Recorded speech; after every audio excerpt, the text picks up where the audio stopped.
Assalamualaikum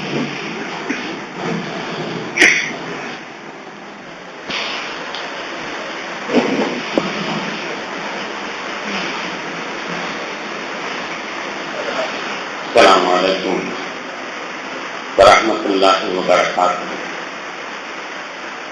Nahmaduhu wa nusalli ala rasulihil karim. Amma ba'd. Faqad qala Allah ta'ala fi kalamihil karim wal furqanil majid.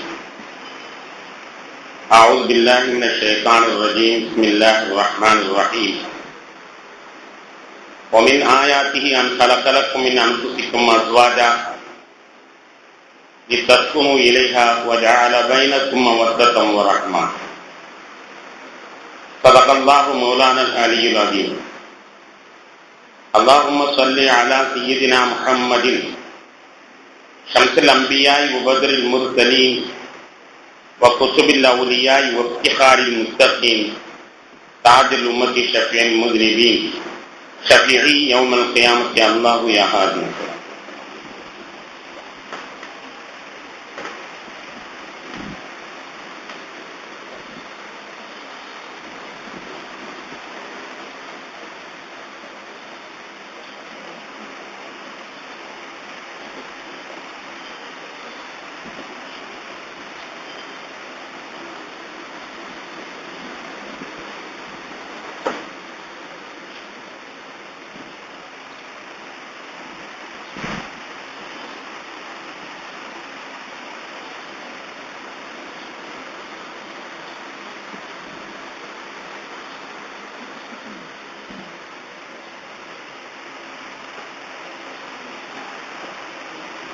கண்ணியத்திற்கும் மதிப்பிற்கும் உரித்தான பெரியோர்களே, சகோதரர்களே, அல்லாஹ்வின் பேரருளால் 9ஆம் நாள் தராவீஹ் தொழுகையை நிறைவு செய்துவிட்டு அமர்ந்திருக்கிறோம்.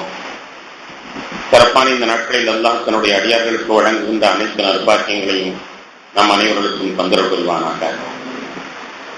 இந்த இரவுகளில் எண்ணற்றோருக்கு நரக விடுதலை வழங்குகிற ரப்புல் ஆலமீன் நம்முடைய பெயர்களையும் நம்முடைய சந்ததிகளுடைய பெயர்களையும் அத்தகைய நரக விடுதலை பெற்றவர்களின் பட்டியலிலே இணைத்தரல் புரிவானாக.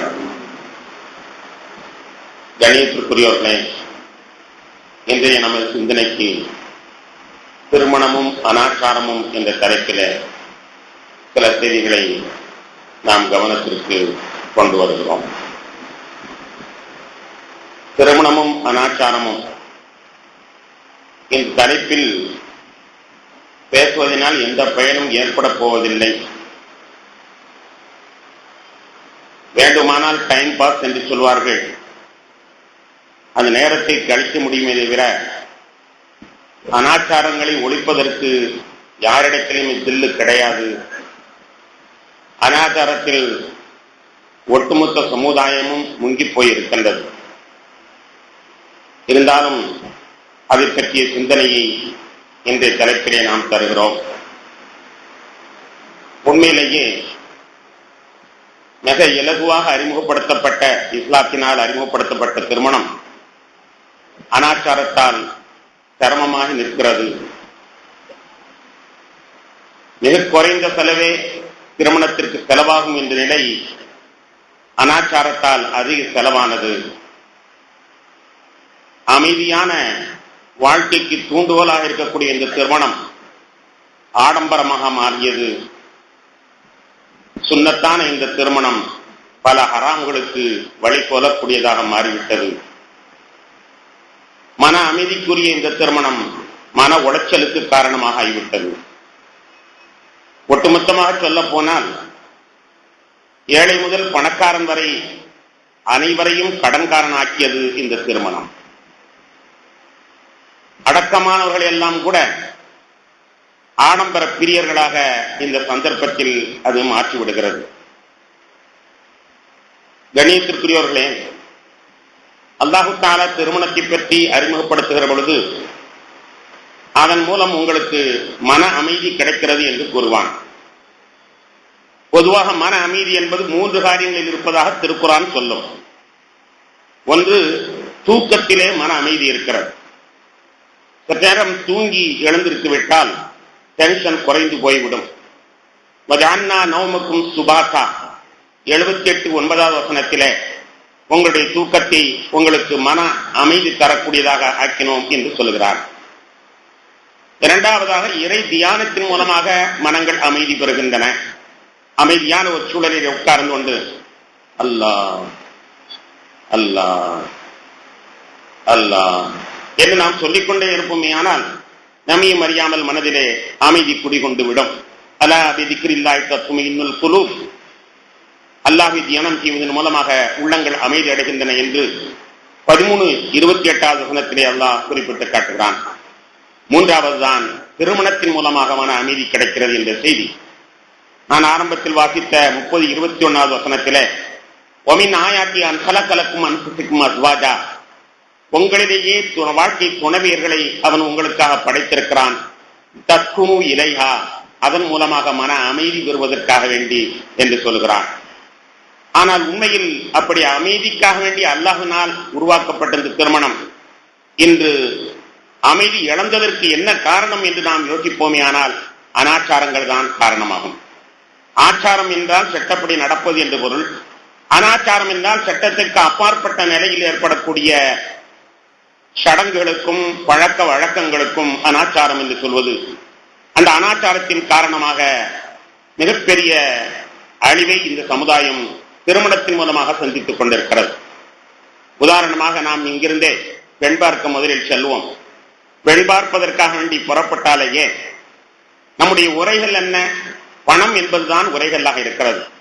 ஆனால் நபிகள் நாயகம் ஸல்லல்லாஹு அலைஹி வஸல்லம் அவர்கள் பெண் பார்க்கிற பொழுது குஃபு சரியாக இருக்கிறதா என்று பாருங்கள் என்று சொல்கிறார்கள். குஃபு என்றால் என்ன?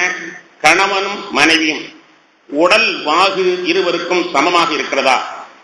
ஒருவர் உச்சகட்ட உணர்ச்சியிலே இருக்கும் குடும்பத்தினராம், மற்றொருவர் உணர்ச்சி மிக குறைவான குடும்பத்தினராக இருந்தால் அந்த ரெண்டு பேருக்கிடையில் மனம் முடித்தால் அத்தகைய ஒற்றுமையை பார்க்க முடியாது. ஒருவருடைய உடல் வாகு நல்ல உடலுறவு மிகவும் தேவைப்படக்கூடிய உடல்வாக இருக்கும், மற்றவருடைய உடல்வாகு அது என்றாவது ஒரு நாள் இருந்தால் போதும் என்ற நிலையில் உள்ள உடல்வாகாக இருக்கும். எனவே இந்த முறையில் அந்த பொருத்தம் இருக்கிறதா என்பதை பார்க்க வேண்டும். இப்படித்தான் குஃபு என்ற அந்த சமத்தை பார்க்க வேண்டும் என்பது ஷரியத் சொல்லக்கூடிய சட்டமாகும். நபிகள் நாயகம் ஸல்லல்லாஹு அலைஹி வஸல்லம் ஒரு பெண் வருகிறார். வந்தவர் யார சொல்லலாம், என்னை 2 பேரு பெண்ணு கேட்கிறார்கள். முஆவியா ரலியல்லாஹு தஆலா அவர்களும் அபூ ஜஹம் ரலியல்லாஹு அன்ஹு 2 பேரும் பெண் கேட்கிறார்கள். நான் யாரை மனம் முடிக்கட்டும் என்று பெருமானார் ஸல்லல்லாஹு அலைஹி வஸல்லம் வந்து கேட்கிறார்கள். இது ஒரு அதிசயமான செய்தி. பெருமானார் ஸல்லல்லாஹு அலைஹி வஸல்லம் சிறுவர்களிலிருந்து பெரியவர்கள் வரை, சிறிய வாலிப பெண்களிலிருந்து வயசான பெண்கள் வரை எல்லோருமே வந்து தங்களுடைய சொந்த காரியமாக அரசனை கேட்பார்கள். பெருமானார் ஸல்லல்லாஹு அலைஹி வஸல்லம் அவர்களை பற்றி அல்லாஹ் குர்ஆனிலே தந்தை என்று சொல்கிறான்.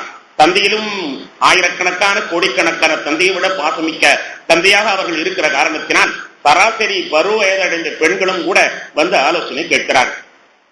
இங்க வைத்துக் கொள்ளுங்கள், ஒரு பருவடைந்த ஒரு பெண் வந்து என்னிடத்துல ஆலோசனை கேட்டால் சுற்றி இருப்பவர்கள் எல்லாம் கணக்கு போட்டு முடிச்சு போட்டு அதற்கு தலை வைத்து கால் வைத்து பல செய்திகளை உருவாக்கிடுவார்கள்.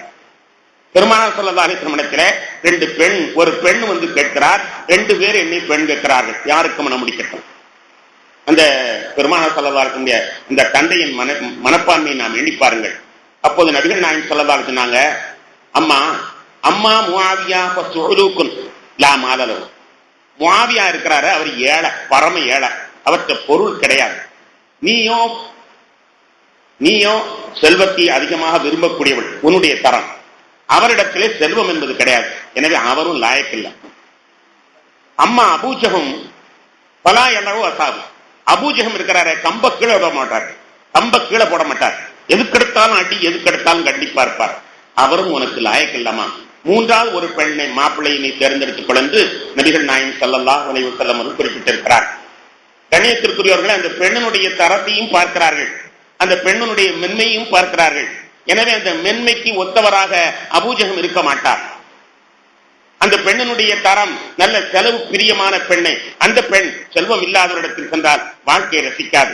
எனவே வாழ்க்கை ரசிக்க வேண்டுமையானால் 2 குணநலன்கள் என்ன, உடல் வாகுகள் என்ன, வாழ்க்கை நிம்மதியாக இருக்குமா என்பதை கவனிக்க வேண்டும். ஆனால் நாம் அதை கவனிப்பதே இல்லை. நாம் கவனிப்பதெல்லாம் பணம் ஒன்றுதான் நம்முடைய குறிக்கோள்.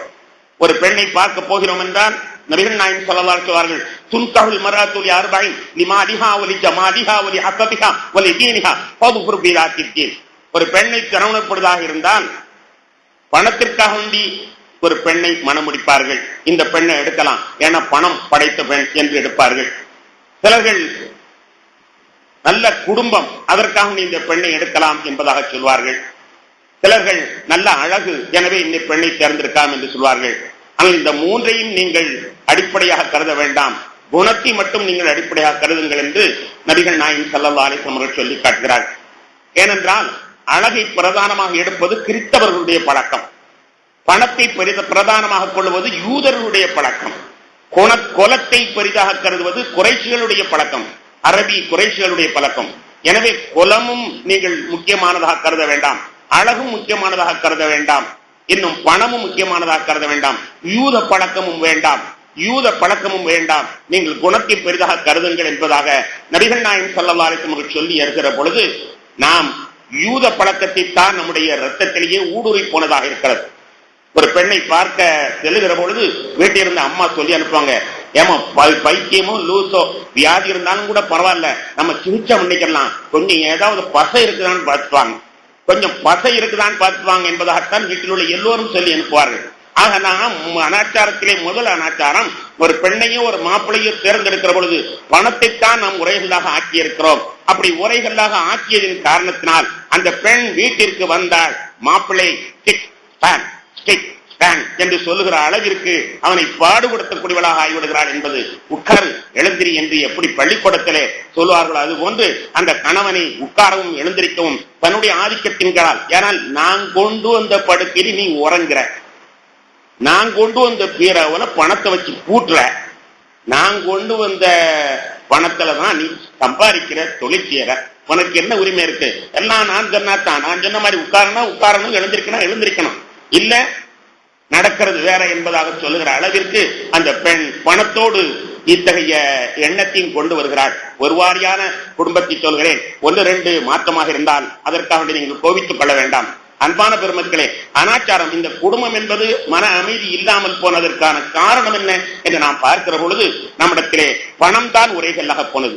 அந்த பணம் உரைகளாக போனதினால் ஏற்பட்ட ஒரு பெரிய விளைவு வரதட்சணை. இந்த வரதட்சணை உண்மையிலேயே இஸ்லாத்தினுடைய பாரம்பரியம் அல்ல, எங்கிருந்த வந்து புகுந்தது. ஆனால் மற்றவர்கள் எல்லாம் குறைத்துக் கொண்டு விட்டார்கள், இஸ்லாமியர்கள் அதை பிடித்து பேயாக ஆடிக்கொண்டிருக்கிறார்கள். வரதட்சணை எந்த அளவிற்கு அது மோசமா போய்விட்டது என்றால், ஒரு மாப்பிள்ளை எனக்கு வரதட்சணை வேண்டாம் என்று சொல்கிறார். தகப்பனார் சொல்றாரு, எப்பா நீ வரதட்சணை வாங்கிக்கப்பா, நீ வாங்கலன்னா சம்திங்கிறாங்க, உன்கிட்ட என்னமோ குறை இருக்குன்னு நினைக்கிறாங்க. பெண்ணு வீட்டுல நீ வரதட்சணை வானான்னு சொன்னா உன்கிட்ட ஒன்று கொள்கை குழப்பம் இருக்கணும், அல்லது ஏதோ உடல் கோளாறு இருக்கணும், ஏதோ ஒண்ணு இருக்குதுன்னு அவங்க விளங்குறாங்க. அதனால தயவு செய்து நீ வரதட்சணை வாங்கிட்டு திருப்பி அவட்ட கொடு, ஆனால் வரதட்சணை நீ வாங்கணும், வாங்கினாத்தான் உனக்கு பெண்ணு கிடைக்கும் என்று சொல்கிற நிலைக்கு நாம் இஞ்சி தள்ளப்பட்டு விட்டோம். வரதட்சணை வாங்கவில்லையானால் மாப்பிள்ளையிடத்தில் கோளாறு என்று சொல்கிற அளவிற்கு நிலைமை மாறிவிட்டது. கண்ணியத்திற்குரிய பெருமக்களே, ஒரு கோர்ட்டிலே நடந்த ஒரு நிகழ்ச்சி, நான் அங்கே இருந்தேன். ஒரு தாடி வச்சவர், அவரை வக்கீல் குறுக்கு கேள்வி கேட்கிறார், டே தாடி வச்சிருக்க நீனுமா வரதட்சணை பிரச்சனையில மாட்டி இருக்கிற என்பதாக கேட்டார். என் காதால் கேட்ட செய்தி, தாடி வச்சிருக்கிற நீமா வரதட்சணை பிரச்சனையில மாட்டி இருக்கிறாய் என்பதாக கேட்கிறார்கள் என்றார். அந்த அளவிற்கு இந்த வரதட்சணை என்பது நம்மிடத்திலே மிக மோசமான ஒரு நிலையை பிடித்துக் கொண்ட காரணத்தினால் தான் இன்றைய திருமணங்கள் அனாச்சாரத்தால் நிறைந்திருக்கிறன என்று சொல்லிவிடலாம். அதை எடுத்து பெண் பார்த்து முடித்தாச்சு, ஒத்துக்கொண்டு விட்டார்கள், நல்ல பணம் பசி உள்ள இடமாத்தான் இருக்குது, பொருத்தம்தான் என்பதாக தேர்ந்தெடுத்து விட்டால் அடுத்து செய்யக்கூடிய அனாச்சாரம் நிச்சயதார்த்தம். நிச்சயதார்த்தம் என்று சொல்லி அதற்கான ஒரு பெரிய செலவு, ஒரு விருந்து, அதற்கான படோடமான படம் பிடிப்புகள் எல்லாம் இருக்கும். அந்த படம் பிடிப்புல தவறாமல் எதை எடுப்பார்கள் தெரியுமா? ஆப்பிள் பழம், சாத்துக்கடி, ஆரஞ்சு, பெரிய பெரிய திராட்சை, பெரிய பெரிய இப்படி பழங்கள் எல்லாம் வச்சு அவன் சுத்தி சுத்தி அதே தான் எடுத்துக்கிட்டு இருப்பான். ஆக அங்க வைக்கணும் என்பதற்காக வேண்டி கொண்டு வந்து வரக்கூடிய இந்த திருமணங்கள் இனி பார்க்கிறோம். நபிகள் நாயகம் ஸல்லல்லாஹு அலைஹி வஸல்லம் காலத்திலே எப்படி இருந்தது திருமணம்? இந்த திருமணத்திற்கு, இஸ்லாமிய திருமணத்திற்கு என்ன ஷரத்து, என்ன நிபந்தனைனா, 2 சாட்சி வேணும், ஈஜாபு கபூல் வேணும், அவ்வளவுதான். 2 சாட்சி வேணும், ஈஜாபு கபூல், ஒத்துக்கொண்டேன், ஏற்றுக்கொண்டேன், இதுதான் கருத்து. ஆனால் இதை விடுத்து இப்பொழுது என்ன, இதை தவிர எல்லாமே சடங்குகள் தான், சாத்திரங்கள் தான். இதுதான் முக்கியமே தவிர இதற்கு முன்னால் உள்ள நிச்சயதார்த்தங்களாக இருந்தாலும் சரி, பின்னால் உள்ள விருந்து வைபவங்களாக இருந்தாலும் சரி, எல்லாமே ஆதாரமற்றவைகள், நம்முடைய இஸ்லாத்தில் கடமைப்பானது அல்ல. நபிகள் நாயகம் ஸல்லல்லாஹு அலைஹி வஸல்லம் சஹாபாக்களை அறிமுகப்படுத்திய திருமணத்தை நீங்கள் பலமுறை கேள்விப்பட்டிருப்பீர்கள். 2 நண்பர்கள் பேசிக் கொள்கிறார்கள். தம்பி, அந்த வீட்டுல ஒரு பொண்ணு இருக்குது, அந்த பொண்ணை எனக்காக நீ கேட்டு பாக்குறியா என்று 2 நண்பர்கள் போற போக்குல பேசிக்கிட்டாங்க. எனக்காக இந்த பெண்ணை அந்த வீட்டுல நீ கேட்டு பாக்குறியா என்று நண்பர்கள் பேசிக் கொள்கிறார். சரி, நீ வெளியில நின்று நான் போய் கேட்டு பார்ப்பாரு. வெளியில நிக்கிறார். உள்ள போய் கேட்டாங்க. கேட்டவுடனே அந்த வீட்டுக்காரங்க சொல்றாங்க, அவருக்கு கொடுக்க முடியாது, உங்களுக்கு வேண்டாம் நாங்க தர்றோம், அவர் எங்களுக்கு பொருத்தமா தெரியல, நீங்க உங்களுக்கு பணம் தர்றோம் என்று சொன்னார்கள். அப்படியா, தர்றீங்களா? சரி, யார் இருக்கிறா? உடனே கூப்பிட்டு 2 பேரையும் கூப்பிட்டு சாட்சி வச்சு கல்யாணத்தை முடிச்சுட்டார். வெளியில காத்துக்கிட்டு இருக்கிறார் நமக்காண்டி தகவல் கொண்டு வருவார் என்று. ஆனால் உள்ளே 2 சாட்சி வைத்து பெண்ணையும் திருமணம் முடித்து ஈஜாப் கபூல் ஆகிவிட்டு அவர் வரும்போது சட்டையிலே மஞ்சக்கரையோடு வர்றார். வெளியில இருந்தவர் பார்த்தார், ஆஹா, பொண்ணு கேட்க போனாலும் மாப்பிள்ளையா வர்றாரே என்று சொல்லி சந்தோஷம், ரொம்ப சந்தோஷம். எனக்கு என்றால் என்ன, உனக்கு என்றால் என்ன, எனக்கு வேற இடத்தில் அல்லாஹ் வைத்திருப்பான் என்று சொல்லி அவர்கள் ஒருவரை ஒருவர் ஆற தழுவி கட்டிக்கொண்ட அந்த பாசம் இருக்கிறதே, வெளியில நிற்கிற பொழுதே ஒரு திருமணம். அஜரத்துக்கு கூட சொல்லல, அங்க அதுதான் நாம முக்கியமாக்குறது. அஜரத்துக்கு கூட சொல்லல, அஜரத்துக்கு சொன்னாலும் சொல்லாட்டும் கூட பரவாயில்ல. கண்மணி நாயகம் ஸல்லல்லாஹு அலைஹி வஸல்லம் அவர்கள் இருக்கிற பொழுது அவர்கள் இல்லாமல் ஏதாவது ஒரு காரியத்தை நாம நடத்துவோமா, விடுவோமா? கண்மணி நாயகம் ஸல்லல்லாஹு அலைஹி வஸல்லம் அவர்கள் நமக்கு கிடைத்து விட்டார்கள் என்றால் அவருடைய ஒவ்வொரு காரியத்திலையும் அவர்கள் நமக்கு துஆ செய்ய வேண்டும் என்று எதிர்பார்ப்போம். அப்படித்தான் சஹாபாக்கள் நம்மை விட அதிகமாக எதிர்பார்க்கக்கூடியவர்கள். ஆனாலும் கூட இந்த காரியத்தில் அவர்கள் சிரமம் கொடுக்க வேண்டிய தேவையில்லை. ஏன்னா இது சும்மா சாதாரண விஷயம், இது சாதாரண ஒரு விஷயம் என்பதாக அந்த சஹாபாக்கள் எண்ணி இருக்கிறார்கள் என்று பார்க்கிற பொழுது இப்படிப்பட்ட திருமணத்திற்கு முன்னால நிச்சயதார்த்தம், பின்னால அழைப்பு, அது இது எதெல்லாம் எங்கிருந்து வந்தது? பிறவிலேயே நாம் சகோதர சமயத்தோரோடு சேர்ந்து பிறவிவிட்டோம், சேர்ந்து பிறந்து கொண்டிருக்கிறோம். அதன் காரணத்தினால் அவங்களுடைய பழக்கம் எல்லாம் நம்மிடத்தில் வந்து விட்டது. ஆனால் அவர்கள் இப்பொழுது நிம்மதியாக இருக்கிறார்கள். நாம் தான் அதில் மாட்டிக்கொண்டு மிகப்பெரிய அளவிற்கு கஷ்டத்தை அனுபவிக்கிறோம். நிச்சயதார்த்தம் முடிஞ்சது, அதுக்கு பிறகு கல்யாணம் வைக்க வேண்டும் என்று உடனேயே பத்திரிகை அடிக்க ஆரம்பிக்கிறோம். பத்திரிகை 100 ரூபாய்க்கு ஒரு பத்திரிகை. யாரு சம்பாதிக்கிறான்னா சிவகாசிக்காரங்க தான் சம்பாதிக்கிறாங்க. சிவகாசிக்காரங்க சொல்றது பழக்கம், எல்லாரும் காசை கரியாக்குவாங்க, சிவகாசிக்காரங்க கரியை காசாக்குறாங்க. மத்தாப்பு, வெடிபொருள் எதையாவது சொல்லி கரிய காசாக்குறாங்க. அதே மாதிரி இந்த லித்தோ பிரஸ்கள் பூராமே சிவகாசியில. எனவே இந்த பத்திரிகையினால யாருக்கு லாபம்? பெண் வீட்டுக்காரங்களுக்கு லாபமா, மாப்பிள்ளை வீட்டுக்காரங்களுக்கு லாபமா, அல்லது யாருக்கு கொடுக்கிறோமோ அவனுக்காவது லாபமா? அந்த பத்திரிகையை பல்பொடி கூட அடிக்க முடியாது, ஏன்னா தடிப்பே இருக்கிற காரணத்தினால. அது என்ன செய்யுது? அங்கிருந்து பத்திரிகை கொண்டு வருவாங்க. கொண்டு வந்தோன்னு அவர் உட்கார்ந்துட்டு கேட்பாரு, என்ன கல்யாணமா? ஆமா. யாருக்கு கல்யாணம்? இவருக்கு தான் கல்யாணம். அப்படியா? பெண்ணு எங்க? இந்த வீட்டுல நாங்க பார்த்திருக்கிறோம். சரி, என்னைக்கு கல்யாணம்? 7ஆம் தேதி கல்யாணம். அப்படியா? எங்க வச்சிருக்கீங்க? இந்த மண்டபத்துல வச்சிருக்கிறோம். ரொம்ப சந்தோஷம். சரி, கல்யாணத்துக்கு வர முடியுமா எனக்கு தெரியல. ரிசப்ஷன் எங்க வச்சிருக்கீங்க? இந்த இடத்துல வச்சிருக்கிறோம். அப்ப ரிசப்ஷன் இருக்கிறேன். அப்ப எதற்கு இந்த பத்திரிகை? பத்திரிகையில் உள்ள தகவலை பூரா கேட்டு அறிஞ்சுக்கிறார். ஐயம்பேட்டைன்னு ஒரு ஊரு, நீங்கள் போனா அங்க பாருங்க. அங்க கல்யாண பத்திரிகை என்ன தெரியுமா? Visiting card. ஒரு விசிட்டிங் கார்டுல மாப்பிள்ளை பேரு, 2 பேரு, 4 இடம், இவளை முடிச்சு கையில கொடுத்துருவாங்க. வெறும் விசிட்டிங் கார்டு, அதுதான் கல்யாண பத்திரிகை. நாம 100 ரூபாய் என்று சொல்லி 100 பத்திரிகை எடுத்தாலும் என்ன கணக்கானது என்று பதிப்பாருங்கள். அது 1000 பத்திரிகை அடிப்பவர்கள் எல்லாம் இருக்கிறார்கள். இந்த பத்திரிகையினால யாருக்கு பயன்? சமுதாயத்தில் யாருக்கு பயன்? நிச்சயமா வாங்கக்கூடியவர்களுக்கும் பயன் கிடையாது. நம்ம ஒரு கத்து, நமக்கு ஒரு கம்பீரம். நம்ம பத்திரிகை பெரிய பத்திரிகையா இருந்துச்சு. 1 ஜான் உயரம், 1 முழ அகலம். 1 ஜான் உயரம், 1 முழ அகலம் பத்திரிகை நம்ம கொடுத்தாங்கிற பேரை தவிர அதுக்கு நமக்கு என்ன கிடைக்கிறது என்பதை நீங்கள் எண்ணி பார்க்க கடமைப்பட்டிருக்கிறீர்கள். அதனால் அந்த நான் சொல்றது அந்த தகவலை கூட அங்க படிச்சு அறியறது இல்லை, புரட்ட கூட தெரியுது இல்லை, புரட்ட கூட தேவையில்லை, எல்லாமே கேட்டு அறிஞ்சுக்கிறாங்க. இது என்ன ஆகுதுன்னா ரிசப்ஷன்ல அப்படி ஒரு பத்திரிகையில் அப்படி படுத்துறதுக்கு மேல பத்திரிகையா அடுக்கி வைத்திருப்பார்கள். இது கடைசியில சம்பாதிப்பது யார்? பிரஷ்காரர்களும் அந்த அட்டைக்காரர்களும் தான் சம்பாதிக்கிறார்கள். கண்ணியத்திற்குரிய பெருமக்களே, நபிகள் நாயகம் ஸல்லல்லாஹு அலைஹி வஸல்லம் அவர்கள் அதை அடுத்து நாம் செய்யக்கூடிய காரியம் கல்யாண மண்டபம்.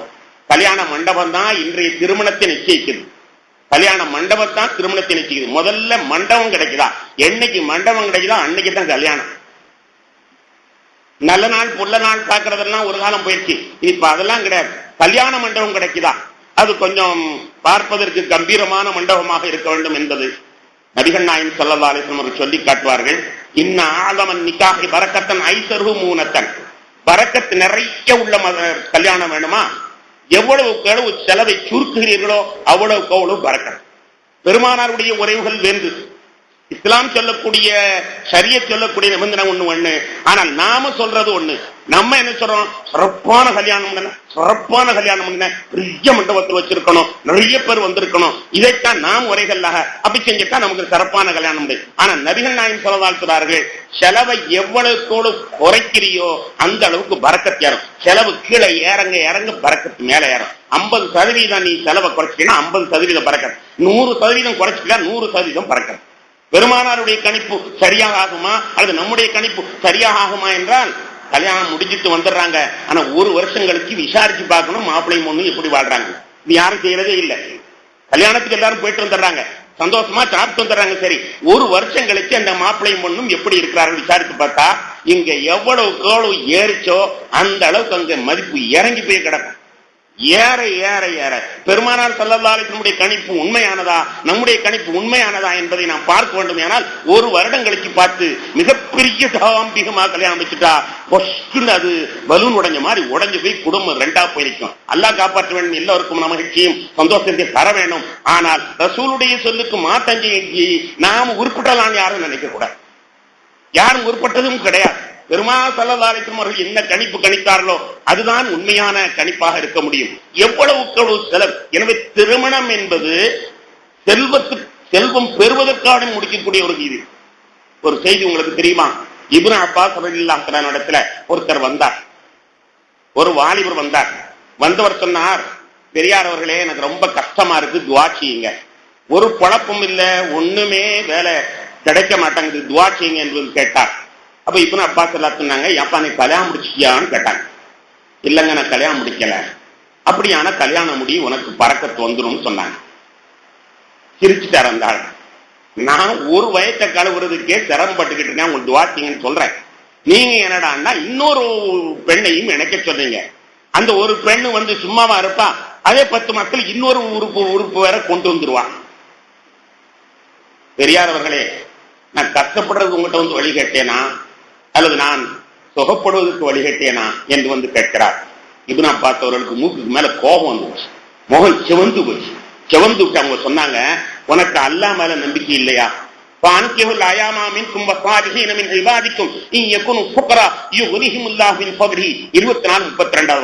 அல்லாஹ் மேல உனக்கு நம்பிக்கை இல்ல. யார் திருமணம் இல்லாமல் இருக்கிறார்களோ உங்களுடைய ஆண்களிலேயும் பெண்களிலேயும் திருமணம் இல்லாது இருப்பவர்களுக்கு நீங்கள் திருமணம் முடித்து வையுங்கள், அப்படியானால் அல்லாஹ் செல்வத்தை தருவான் என்று அல்லாஹ் குர்ஆன்ல சொல்றான். திருமணம் முடிச்சா செல்வத்தை தர்றேன்னு அல்லாஹ் சொல்றான். திருமணம் முடிச்சா பணக்காரனாக அல்லான்னு சொல்றான். அல்லாஹ் மேல உனக்கு நம்பிக்கை இருக்குமானால் நான் சொன்னபடி நீ திருமணம் முடித்துப்பார், உனக்கு செல்வம் வரும் என்று சொன்னார்கள் ஹஜ்ரத் இப்னு அப்பாஸ் ரலியல்லாஹு அன்ஹு. அல்லாஹ் என்ன சொல்றானா, இந்த திருமணத்தை இந்த சீதேவி வருகிற பொழுது உனக்கு மிகப்பெரிய பரக்கத்தோடு வருவா. நீ தனியாக இருக்கிற, நீ தான் ஒண்ணும் இல்லாதவனாக இருக்கிற, ஆனா அந்த பெண்ணு வரும் பொழுது பரக்கத்தை எடுத்துட்டு வருவா உன் வீட்டுக்கு. எனவே செல்வம் வந்து சேர்ந்துவிடும், மனமுடியுங்கள் என்று பெருமானார் ஸல்லல்லாஹு அலைஹி வஸல்லம் அவர்கள் அல்லாஹ் திருக்குர்ஆனில் சொன்னதை அதற்கு இப்னு அப்பாஸ் ரலியல்லாஹு அன்ஹு அந்த நண்பருக்கு சொல்லி காட்டுகிறார். அப்படிப்பட்ட ஒரு திருமணம் இன்று திருமணம் முடிச்சா ஏழையா போறான் என்ற நிலைமையில் தள்ளப்பட்டதற்கான காரணம் என்ன? நம்மிடத்தில் உள்ள மிகப்பெரிய வீழ்ச்சி தான். திருமண அவையிலே போய் பார்த்தால் அங்கே பெரிய அனாச்சாரம். இந்த டிவி, பருப்பு இல்லாத கல்யாணமா, டிவி இல்லாத கல்யாணமா என்ற நிலையில ஆகிவிட்டது. எவ்வளவு பெரிய முஜாஹிதான மனிதராக இருந்தாலும், மிகப்பெரிய சக்தி வாய்ந்த தக்வா உள்ள மனிதராக இருந்தாலும் சரி, ஆனால் அங்க போய் அந்த ஆடம்பரத்தில் மாட்டித்தான் தீர்கிறார்கள். டிவி இல்லாத திருமணம் இல்லை என்ற நிலையில அந்த அனாச்சாரம் நம்மிடத்தில் வந்து விட்டது. கண்ணியத்திற்குரியவர்களே, இந்த டிவியினால சமீபத்தில் ஒரு தலாக்கு நிகழ்ந்துச்சு. அந்த செய்தி உங்களுக்கு தெரியுமா? டிவியினால ஒரு தலாக்கு நிகழ்ந்துச்சு. இந்த டிவிக்கார என்ன செய்வான்னா, யாராவது ஒரு பெண்ணு நல்ல கட்சின்னு தெரிஞ்சா திரும்ப திரும்ப அதையே எடுத்துக்கிட்டு இருப்பான். நீங்க சாதாரண நிகழ்ச்சிகள்ல பாத்தீங்கன்னா, யாராவது ஒரு முக்கிய பிரமுகர் இருந்தா திரும்ப திரும்ப அதையே காட்டுவான். அதே மாதிரி நல்ல அழகான பெண்ணுன்னு அவனுக்கு தெரிஞ்சுன்னா திரும்ப திரும்ப அதையே பார்த்துக்கிட்டு இருப்பாங்க. அவனுடைய வேலை என்ன தெரியுமா? மணப்பெண்ணை திரும்ப திரும்ப எடுக்கணும். அப்படித்தான் இந்த பெண்ணு முத மாப்பிள்ளை முகத்துல முதிக்க பதிலாக அந்த டிவி எடுக்கிற முகத்துல தான் முழிக்க வச்சிடறான். இது இந்த டிவியினால் ஏற்பட்ட இந்த கல்யாணத்தில் ஏற்பட்ட ஒரு விளைவு. முதல் ராத்திரியில மணாளனை பார்க்க வேண்டும், முதல் சந்தோஷத்துல அப்படி பார்க்க வேண்டிய பெண்ணை டிவிக்காரன் முன்னால போச்சு கொடுத்தான். அவன் திரும்ப திரும்ப எடுத்துட்டு ராத்திரிக்கு போய் போட்டு பார்த்துட்டு எப்படியெல்லாம் கற்பனை பண்றானோ அது வேற செய்தி. எத்தனையோ தக்குவாதாரிய பெண்கள் படமே எடுக்க மாட்டார்கள், அப்படிப்பட்ட பெண்கள் கல்யாணத்துக்கு வந்துட்டா மாட்டிக்கிறாங்க. வேற என்ன செய்யறது, சொந்தக்காரங்க ஏற்பட்ட பெண் கல்யாணத்துக்கு வந்துடுறாங்க. ஆனா இவன் திரும்ப திரும்ப அந்த பொண்ணை போட்டு டிவி எடுத்துறான். இப்படித்தான் டிவி எடுக்கப்பட்டு அந்த டிவியை வெளிநாட்டுல உட்கார்ந்து 2 பேரும் பார்த்துக்கிட்டு இருக்காங்க. பார்த்துக்கிட்டு இருக்கும்போது நண்பன் ஒருத்தன் சொல்றான், டே இந்த பொண்ணை பாடுறா, ரொம்ப அழகா இருக்குதுடா, பாடுறா அந்த பொண்ணை, நல்ல அழகா இருக்குறான்னு சொல்றான். அது யார் தெரியுமா? பக்கத்தில் இருப்பவனுடைய மனைவி. அது அவனுக்கு தெரியாது. 2 பேரும் உட்கார்ந்து பார்த்துக்கிட்டு இருக்காங்க. இவன் சொல்றான், இந்த பெண்ணை பாடுற அழகா இருக்குடா, பெண்ணை பாடுற அழகா இருக்குடா, திரும்ப திரும்ப எடுத்திருக்கிறாடான்னு இவன் சொல்றான். தன்னுடைய மனைவி இப்படி எடுக்கப்பட்டு இப்படி ஆயிடுச்சேன்னு சொல்லி உடனே மனைவிக்கு தலாக் லெட்டர் எடுத்துட்டான். ஏன் இந்த கல்யாணத்துக்கு போனேன், இங்க எனக்கு மானம் போகுது, உன்னால என்னுடைய குடும்ப மானமே போய்விட்டது என்று சொல்லி தலாக் லெட்டர் எல்லாம் கொடுத்த ஒரு செய்தி நடந்தது. ஒரு செய்தி. அன்பான பெருமக்களே, இது மாதிரி எத்தனை நல்ல பெண்கள் தக்வாதாரிகள் அடுத்த மகத்தில் முடிச்சதே கிடையாது. அல்லாஹ் அல்லாஹ்னு தொழுதுகிட்டு அறையிலேயே இருந்த பெண்கள் எல்லாம் கல்யாணத்துக்கு போறேன்னு இதற்கு முன்னால அவர்கள் மாட்டிக்கொண்டு படம் பிடிக்கப்பட்ட காட்சி மிக கொடுமையான காட்சியாக இருக்கிறது. கண்ணியத்திற்குரியவர்களே, அப்படியே திருமணத்தை முடிக்கிற பொழுது பார்த்தீர்கள் ஆனால் சில சம்பிரதாயங்கள், சில சடங்குகள், தேவையில்லாத சடங்குகள், அது இந்த பகுதியில் இருக்கிறதோ என்னவோ தெரியவில்லை. ஆட்டுத்தலையை வைத்து ஒரு சுற்றுவார்கள். அரிசியும் ஆட்டுத்தலையும் வைத்து ஒரு சுற்றுவார்கள். அரிசியும் ஆட்டுத்தலையில் சுற்றுவார்கள். ஏன் தெரியுமா? நீ இனிமே ஆட்டு தலைய, இனிமே நீ ஆட்டு தலைய, இனிமே நீ விராப்பெல்லாம் முடிஞ்சு போச்சு, ஆட்டு தலைய என்று சொல்வதற்காக வேண்டியோ என்னவோ, சிம்பாலிக்காக அப்படி செய்யறார்களோ என்னவோ நமக்கு தெரியல. இன்னும் சில குடும்பங்கள்ல ஆட்டு தலையில கோழி முட்டை வச்சு சொல்லுவாங்க. கோழி முட்டை எதுக்கு உதாரணம் தெரியுமா? முட்டை மார்க்ல முட்டை வாங்கிட்டான்னு சொன்னா என்ன அர்த்தம்? இனிமே நீ முட்டை தான், இனிமே உனக்கு ஒன்னும் தைரியமும் கிடையாது, உனக்கு எந்த உரிமையும் இந்த வீட்டுல கிடையாது. ஏன்னா நீ பணத்தை வாங்கிட்டு ஒன்ன விலைக்கு வாங்கியிருக்கிறாங்க, அதன் காரணத்தினால இனிமே நீ முட்டை தான் என்பதை சொல்றதுக்காண்டி அந்த முட்டையை வைத்துக் கொள்கிறார்களோ என்னவோ தெரியவில்லை. அன்பான பெருமக்களே, ஆனால் உண்மையிலேயே இந்த சடங்கு சாற்றத்தின் மூலமாக என்னவோ மகிழ்ச்சி ஏற்பட்டுவிடும் என்று விரும்புகிறார்கள். சடங்குகளின் மூலமாக இந்த சடங்குல ஏதாவது குறைஞ்சிட்டா பொண்ணு மாப்பிள்ளைக்கு மத்தியில ஏதாவது கருத்துவரோடு வந்துடும், அதெல்லாம் சரியா செய்யணும், முறையாச்சணும், அதெல்லாம் சம்பிரதாயம் முறையாச்சணும் என்று நாம் விடாவிட்டாலும் கூட யாராவது சில பெண்கள், வயசான பெண்கள் அதை செய்ய ஆரம்பிக்கிறார். அதனால மகிழ்ச்சி ஏற்படுவதாக நினைக்கிறார்கள். ஆனால் உண்மையிலேயே நாம் செய்வதெல்லாம் கைபிடித்து விடுவதுதான் நாம் செய்கிறோம். ஆனால் மனம் பிடித்து விடுவது வேறொருவன் செய்கிற வேலை. கைபிடித்து விடுவதுதான் நம்முடைய வேலை. மனம் பிடித்து விடுபவன் வேறொருவன், மனதை பிடித்து விடுபவன் ஒருவன். அவன் யார் தெரியுமா? அவன் தான் சொல்கிறான், உள்ளங்களுக்கு மத்தியில் இணைப்பை உண்டாக்குபவன் அவன். உலகத்தினுடைய எல்லா செல்வத்தையும் நீ கொட்டி கொடுத்தாலும் உள்ளத்துக்கு மத்தியில் உன்னால் இணைப்பை ஏற்படுத்த முடியாது. பெரிய பணக்கார குடும்பம், இதுவும் பெரிய பணக்கார குடும்பம், ஒண்ணுக்கு விட்டு கொடுத்ததில்லை. ஆனால் அவ்வளவு செலவு செய்தாலும் கூட உள்ள இணைப்பு ஏற்படவில்லை. ஆனால் அதை இணைப்பை ஏற்படுத்துறது யாரு? அல்லாஹ் சொல்றான், அது ஏன் கையில வச்சிருக்கிறான் அப்பா. அப்ப அல்லாஹ் இணைப்பை ஏற்படுத்த வேண்டுமே தவிர இந்த சடங்கு சம்பிரதாயங்களினால் அந்த மகிழ்ச்சி வந்துருமா என்று பார்த்தால் நிச்சயமாக இல்லை. கண்ணியத்திற்குரிய பெருமக்களே, உள்ள இணைப்பு ஏற்படுத்துவதை என் பையில் வைத்திருக்கிறேன் என்று 8:63 வசனத்திலே அல்லாஹ் தஆலா சொல்லி காட்டுகின்றான். கண்ணியத்திற்குரிய பெருமக்களே, உள்ள இணைப்பு ஏற்படுவதுதான் திருமணத்தில் மிகவும் முக்கியமானது. அல்லாஹ்விடத்தில் நாம் பிரார்த்தனை செய்ய வேண்டும் என்று அல்லாஹ்வே நமக்கு சொல்லித் தருகிறார். ரப்பனா ஹப் லனா மின் அஸ்வாஜினா வ ذُرِّيَّاتِنَا قُرَّةَ أَعْيُنٍ. யா அல்லாஹ், என்னுடைய மனைவி மக்களே எங்களுக்கு கண் குளிர்ச்சியைத்தான், மனைவி மக்களே கண் குளிர்ச்சியைத்தான். மகா அப்படி போகும்போது பின்னால் இருந்து தாய் பாப்பா, தாய் பார்த்து என் பையன் எவ்வளவு அழகா இருக்கிறான் என்று அவன் மகிழ்ச்சி கண் குளிர்ச்சி அடைவாளே, அப்படிப்பட்ட ஒரு கண் குளிர்ச்சி எனக்கு என்னுடைய மனைவியிலையும் மக்களிலேயும் தா, கணவனிலையும் மக்களையும் தாய் என்று கேளுங்கள் என்று அல்லாஹ் தன்னுடைய திருவசனத்தின் வாயிலாக சொல்லி காட்டுகிறான். அந்த மங்களகரமான மன ஒற்றுமை வேண்டும். அந்த மன ஒற்றுமை இந்த சடங்குகளினால் கிடைக்கணுமா? இல்லை, அல்லாஹ்விடத்தில் துஆ செய்வதன் மூலமாகத்தான் கிடைக்கும். அல்லாஹ்விடத்தில் துஆ செய்வதன் மூலமாகத்தான் கிடைக்கும். அல்லாஹ் தான் அதை ஏற்படுத்தி கொடுக்க வேண்டும். கண்ணியத்திற்குரிய பெருமக்களே, மன ஒற்றுமை ஏற்பட்டு விட்டால் அங்கு வயது ஒரு தடை அல்ல. மன ஒற்றுமை ஏற்பட்டு விட்டால் அங்கு ஒரு பணம் ஒன்று தடை அல்ல. வயது, மன ஒற்றுமை ஏற்பட்டு விட்டால் எதுவுமே தடையாக இருக்க முடியாது. வரலாற்றிலே நாம பார்க்கிறோம், லைலா மஜ்னூன் அந்த கதையை பற்றி கொஞ்சம் சிந்தனை செய்து பாருங்கள். அது ஒரு கற்பனை கதையா அல்லது அது உண்மையாக நடந்ததா என்பது இரண்டு வேறு கருத்துப்பாடுகள் இருக்கின்றன. ஆனாலும் கூட அந்த மஜ்னூனுடைய தகப்பனார் ஹஜ்ஜுக்கு அழைச்சிட்டு போனார். அந்த வரலாற்றை வருகிறது. மஜ்னூனுடைய தகப்பனார் ஹஜ்ஜுக்கு அழைச்சிட்டு போறார். ஹஜ்ஜுக்கு அழைச்சிட்டு போய் அவனை காபாவுடைய திரையை பிடித்துக் கொண்டு அவர் துவா கேட்கிறார், யா அல்லாஹ் இந்த கிறுக்கு பெயரை அவளை விட்டு காப்பாற்று, இந்த கிறுக்கு பெயரை அவளை விட்டு காப்பாற்று என்பதாக துவா செய்கின்றார். அவர் துவா செய்து முடிச்ச உடனே இவன் திரையை பிடிச்சிட்டு துவாக்கிறான், யா ரப்பி லா தஸ்லுப்னி ஹுப்பஹா யர்ஹமில்லாஹு லிமன் கால ஆமீனா. பைலாவி என்ற திருக்குரான் விரிவுரையிலே இந்த சம்பவத்தை அவர்கள் இடம்பெற செய்திருக்கிறார்கள். யா ரப்பி எனது அருமையான இறைவனே, லா தஸ்லுப்னி ஹுப்பஹா அவ பிரியத்தை என்னை விட்டு நீக்கிறார். யர்ஹமுல்லாஹு லிமன் கால ஆமீனா, ஆமீன் சொன்னவனுக்கெல்லாம் அல்லாஹ் ரஹமத் செய்வான். என்னுடைய பிரார்த்தனைக்கு ஆமீன் சொன்னவனுக்கெல்லாம் அல்லாஹ் ரஹமத் செய்வான். அவளை விட்டும் என்பார் என்னை திருப்பி விடாதே, என் பிரியத்தை நீக்கி விடாதே. யாரெல்லாம் எனக்கு ஆமீன் சொன்னார்களோ அவர்களுக்கு அல்லாஹ் ரஹமத் என்பதாக அவன் துஆ செய்தான் என்பதாக சொல்வார்கள். அந்த அளவிற்கு அவள் மீது அவன் மிகப்பெரிய பிரியமாக இருந்தான். இதை பார்த்துட்டு போராமப்பட்ட அரச ஒருனா, எங்கடா அவளை தூக்கிட்டு வாங்கடா, எங்கடா அவளை தூக்கிட்டு வாங்கடா, இன்னும் இப்படி பைத்தியம் கொண்டு அலையிறானே, அழகியா இருப்பா போட்டுருக்குன்னு தூக்கிட்டு வர சொல்லிட்டான் மன்னன். ஒரு கொடுமையான மன்னன் அவன் தூக்கிட்டு வந்தான். தூக்கிட்டு வந்து அவளை பார்த்துட்டு, என்னடா இந்த கருப்பிக்கு போயா இப்படி இந்த மனுஷன் இப்படி கிடக்குறான், இவ்வளவு பேரழகிலாம் நினைச்சேன், இவன் பைத்தியமா இருக்கிறத பார்த்தா பேரழகிலாம் நினைச்சேன், இவன் ஒரு கருப்பி, இவ்வளவு போயா இந்த மாதிரி பைத்தியமாக அலைகிறான் என்பதாக அவன் நினைத்தான். நினைத்து உன்னை கூப்பிட்டு கேட்டான், முட்டாப்பையில என்னடா கொஞ்சமான அர்த்தம் வேணா, இவளுக்கு போயாடா இவ்வளவு பைத்தியமா இருக்கிறேன். இப்ப அவன் சொன்னா, அரசே உங்க கண் கொண்டு பார்க்காதீங்க, மஜ்னூன் கண் கொண்டு பாருங்க, உங்க கண் கொண்டு பார்க்காதீங்க, மஜ்னூன் கண் கொண்டு பாருங்கள் என்றார். இங்க நான் எதுக்கு சொல்றேன்னா, அளவு இருக்கிறதோ இல்லையோ, மனம் ஒன்றி விட்டால், மனம் ஒன்றி விட்டால் 1000 பேர் வந்து வெட்டினாலும் கூட வெட்ட முடியாது. அந்த பந்தம் அப்படிப்பட்ட ஒரு பந்தம், அந்த பந்தம் வேண்டும். அது அல்லாஹ் தர வேண்டும், அல்லாஹ் கையில இருக்கு. மாப்பிள்ளைகளா இருக்கக்கூடியவங்கலாம் இப்ப இருந்தே அல்லாஹ்ட்ட பிரார்த்தனை செய்யணும், யா அல்லாஹ் ஒரு சாலியான பெண்ணத்தா, அந்த பெண்ணு எனக்கு கண் குளிர்ச்சியா இருக்கணும், நான் அவருக்கு கண் குளிர்ச்சியான அப்படிப்பட்ட பெண்ணத்தா என்று வாலிபமாய் இருக்கும் பொழுதே பிரார்த்தனை செய்ய வேண்டும்.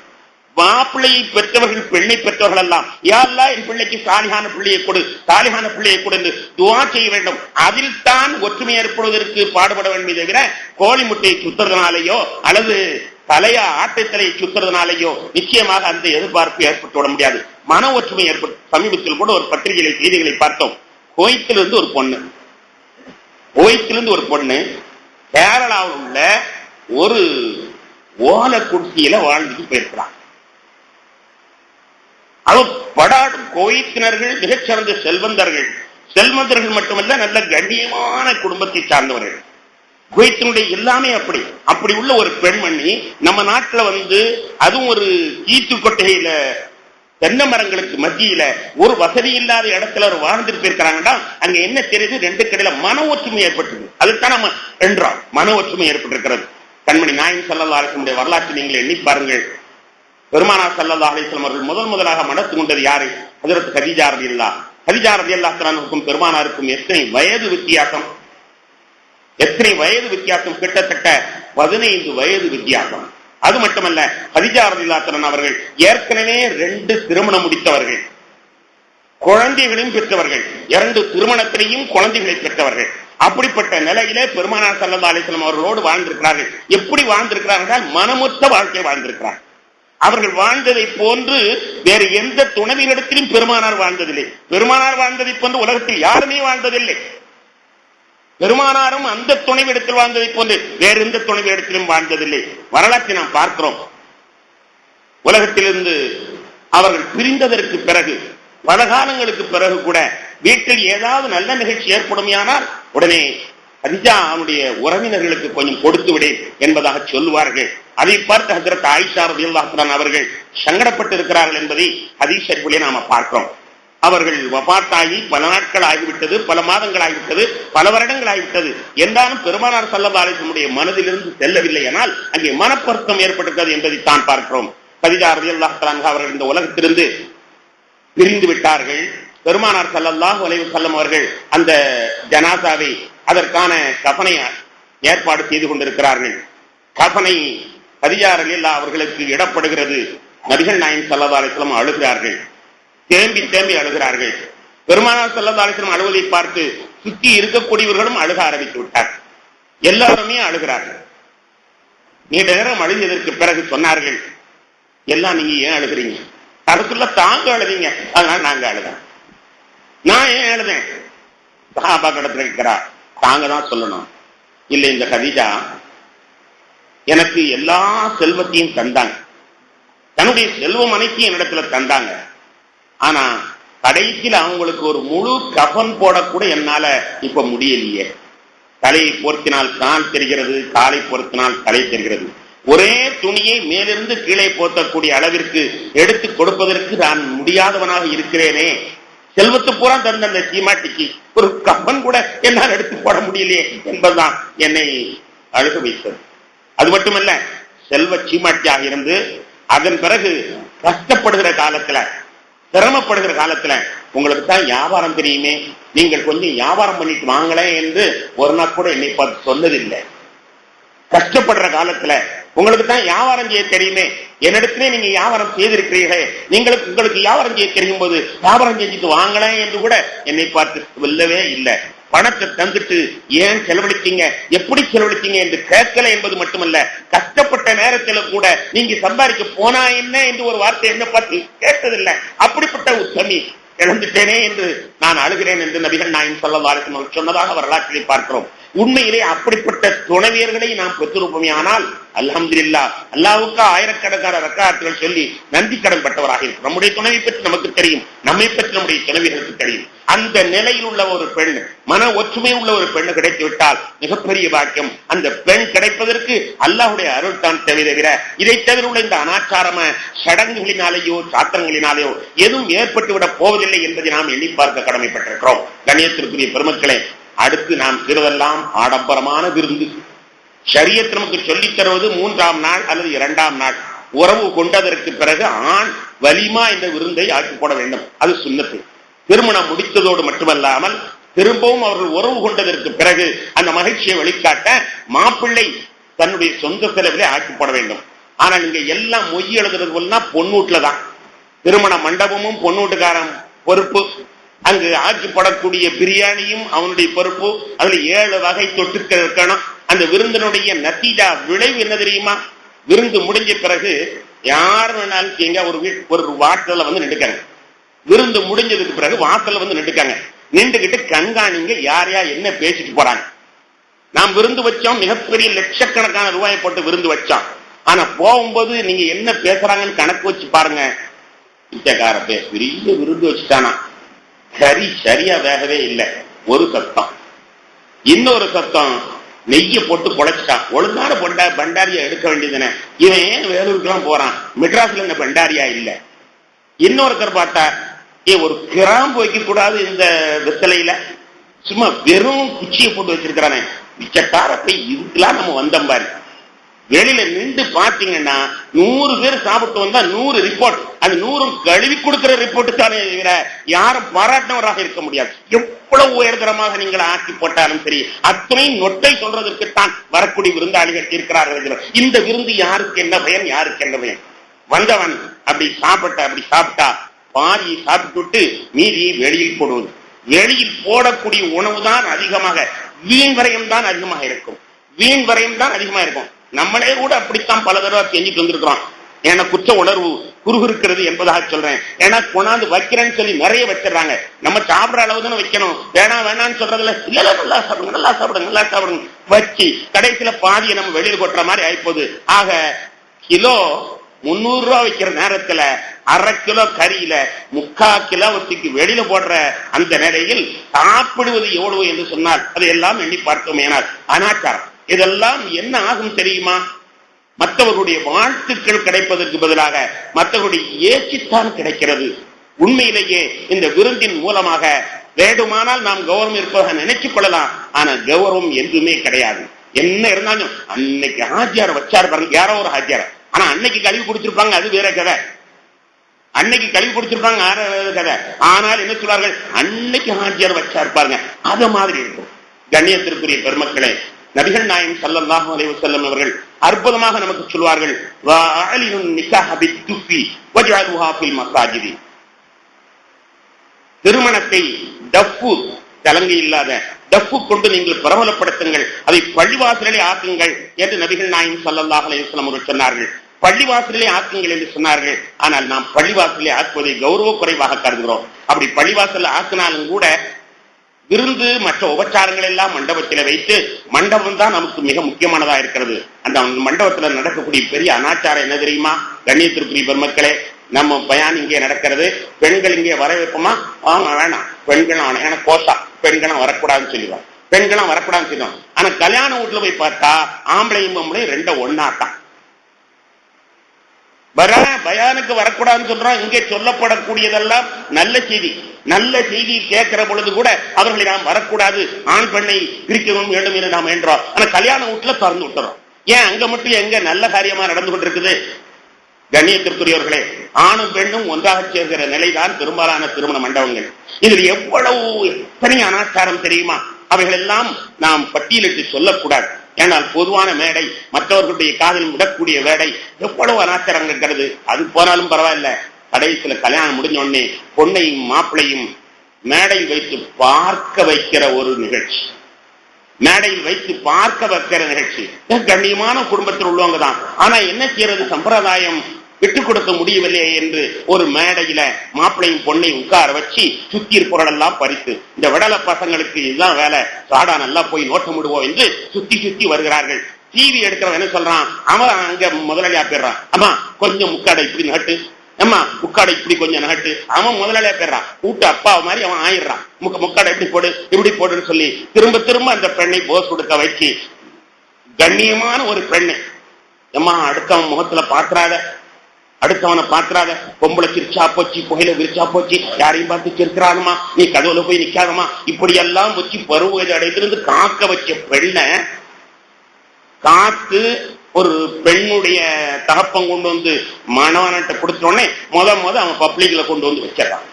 பப்ளிக்ல கொண்டு வந்து வச்சிருது யாருடைய கலாச்சாரம்? இஸ்லாத்தில் அப்படி அனுமதி இருக்கிறதா? அதில் எவ்வளவு தவறு நடைபெறுகிறது என்பதையெல்லாம் இந்த சமுதாயம் சிந்திக்கணும். அனாச்சாரத்தை நாம் சிந்திக்க முற்பட்டால் கண்ணியத்திற்குரிய பெருமக்களே, மிகப்பெரிய அளவிற்கு சீரழிவுதான் மிஞ்சியில் இருக்கும். அதுல இருந்து ஆரம்பிச்சா அடுத்து சீரு சீரு சீரு சீரு. பெண்ணூட்டுக்காரன் தலையில முக்காடு போட்டு உட்கார்ந்து சொல்ற அளவுக்கு சீரு சீரு. குழந்தை பிறந்தா சீரு, குழந்தை உண்டாயிட்டா சீரு, குழந்தைக்கு பேர் வைக்கும் ஒரு சீரு, குழந்தைக்கு சுண்ணத்து பண்ணா ஒரு சீரு, குழந்தைக்கு மூக்கு குத்துனா ஒரு சீரு, குழந்தைக்கு கல்யாணம் வச்சா ஒரு சீரு. ஆக பெண்ணூட்டுக்காரர்கள் அவ்வளவு உறிஞ்சி எடுக்கிறார்கள். ஆனால் உண்மையிலேயே இந்த செலவுகள் எல்லாமே பச்சையா ஒரு வார்த்தையில சொல்றதா இருந்தா ஹராம் என்றுதான் சொல்ல வேண்டும். ஹராமான செலவுகள், இது பூராவுமே ஹராமான செலவுகள். திருமணத்தில் ஒன்றே ஒன்று அனுமதிக்கப்பட்ட செலவு மஹர் மட்டும்தான். அல்ஹம்துலில்லாஹ் இப்ப கொஞ்சம் பரவாயில்லை, இந்த சமுதாயத்துல மஹர் கொஞ்சம் பப்ளிக்கா கொடுக்க ஆரம்பிச்சிருக்கிறாங்க. அல்ஹம்துலில்லாஹ் 10 பவுன் 20 பவுன் என்று மஹரை கொடுக்க ஆரம்பித்திருக்கிறார்கள். ரொம்ப நல்ல செய்தி, ரொம்ப காதுக்கு இனிய செய்தியாக இருக்கிறது. இப்படியே எல்லா அனாச்சாரங்களும் களையப்படுமே ஆனால் அந்த திருமணம் சிறப்பான திருமணமாக இருக்கும் என்பதில் சந்தேகத்திற்கு இடமில்லை. வல்ல அல்லாஹு தஆலா இந்த சமுதாயத்தை தவறுகளிலிருந்து திருந்தக்கூடிய சமுதாயமாக ஆக்கி தர வேண்டும். அல்லாஹ் அற்புதமான ஒரு வார்த்தையை திருக்குர்ஆனில் சொல்லி காட்டுவான். வலா துபஸ்ஸிரு தப்தீரா இன்னல் முபஸ்ஸிரீன கானூ இஹ்வான ஷயாத்தீன் வகான ஷைத்தானு லிரப்பிஹி கஃபூரா. விரயம் செய்யாதீர்கள், விரயம் செய்பவர்கள் ஷைத்தானுடைய கூட்டாளி. ஷைத்தான் அல்லாஹ்வுக்கு நன்றி மறந்துட்டான். 3 வார்த்தை. விரயம் செய்யாதீர்கள், விரயம் செய்பவர்கள் ஷைத்தானுடைய கூட்டாளிகள், ஷைத்தான் இறைவனுக்கு நன்றி மறந்துட்டான். அதனுடைய பொருள் என்ன தெரியுமா? விரயம் செஞ்சா ஷைத்தானுடைய கூட்டாளி, ஷைத்தான் நன்றி மறந்துட்டான். அத மாதிரி நீனும் நன்றி மறந்துடுவ. ஒரு நாள் அல்லாஹ்ட்ட சொல்லுவ, யா அல்லாஹ் உனக்கு கண்ணு இல்லையா, எனக்கு தான் இவ்வளவு செலவு வைக்கணுமா, யா அல்லாஹ் எனக்கு தான் இவ்வளவு கஷ்டத்தை தரணுமா, உனக்கு வேற ஆளே கிடைக்கலையா என்று அல்லாட்டையே குறை போடுற அளவிற்கு நாம் விரயம் செய்தவர்கள் ஆகிவிடுவோம். விரயம் செய்தவர்கள் ஷைத்தானுடைய கூட்டாளிகள். ஷைத்தான் இறைவனுக்கு நன்றி மறந்துட்டான். எனவே விரயம் செய்பவர்களும் இறைவனுக்கு நன்றி மறக்கக்கூடிய துர்லபமான ஒரு நிலைக்கு கொண்டு போய் சேர்த்து விடுவார்கள் என்ற அந்த ஒரு எச்சரிக்கையை நம்முடைய கவனத்தில் கொண்டு வர வேண்டும். ஒன்று நமக்கு பயன் இருக்க வேண்டும் அல்லது எதிராளிக்கு பயன் இருக்க வேண்டும். ரெண்டு பேருக்கும் பயன் இல்லாத எதுவுமே அது தேவையில்லாத ஒன்று. அதிலிருந்து நாம் தடுப்பதற்கு மிகப்பெரிய போராட்டத்தை மேற்கொண்டுதான் ஆக வேண்டும். ஆரம்பத்தில் நான் சொன்னதை போன்று இதை பேசி எதனால் எந்த விதமான சீர்திருத்தத்தையும் நம்மால் செய்ய முடியாது. ஏன்னா நாமளும் ஒரு பெண்ணுக்கு கல்யாணம் முடிச்சு பார்த்தா அப்ப தெரியும். கல்யாணத்தை முடிச்சு பாரு, வீட்டை கட்டிப்பாருன்னு ஒரு பழமொழியை சொல்லிட்டு இருக்காங்க. கல்யாணத்தை முடிச்சு பார்த்தா நம்ம எவ்வளவுதான் முத்தக்கையாளா இருந்தா கூட அந்த ஹராம்ல நம்மளை இழுத்து மாட்ட வச்சிருவாங்க நம்முடைய குடும்பத்தார்கள், நம்முடைய சமுதாயத்தவர்களும். அத்தகைய சூழ்நிலையில் எந்த இந்த இஸ்லாமிய சமுதாயம் பாதுகாக்கப்படுவதோ அல்லாஹ் தான் காப்பாற்ற வேண்டும். அல்லாஹ்விடத்தில் துஆ செய்வோமாக. அல்லாஹ் அருள்பாலிப்பானாக. வாஹிரு தஅவானா அல்ஹம்துலில்லாஹி ரப்பில் ஆலமீன்.